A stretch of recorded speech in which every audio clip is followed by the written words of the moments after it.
à force de vouloir systématiquement attaquer la chasse, on attaque les traditions.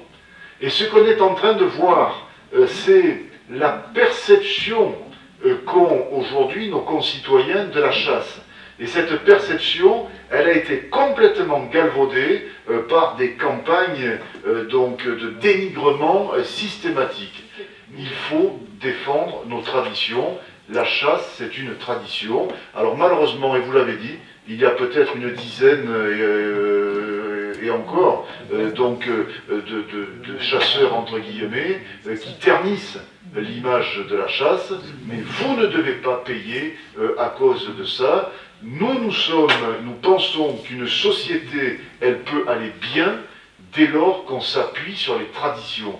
Vous voyez bien, la société elle est devenue complètement folle aujourd'hui, complètement folle. Il n'y a plus aucun repère dans nos sociétés. Du coup, les gens font n'importe quoi. Et si déjà une chasse qui a connu depuis l'Antiquité, la chasse à la glu, les Grecs la pratiquaient.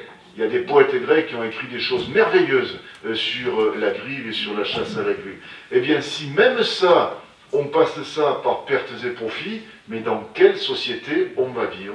On va vivre dans une société totalement aseptisée, on sera tous pareils, tous habillés pareil, tous coiffés pareil, on fera tous les mêmes métiers. C'est ça la société qu'on veut, ce n'est pas le modèle de société pour lequel nous nous battons. Et à ce titre notamment, voilà pourquoi, malgré cet incident bien regrettable de cet amendement abeille sur lequel nous n'étions pas présents, et bon sang, on en aurait eu des choses à dire en séance. On se rattrapera en deuxième lecture, mais voilà pourquoi nous sommes des défenseurs des chasses, et particulièrement des chasses traditionnelles, parce que c'est ça qui fait vraiment le ferment de notre société.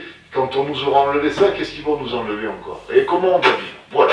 Nous, on ne veut pas de ça, on veut le maintien de nos traditions.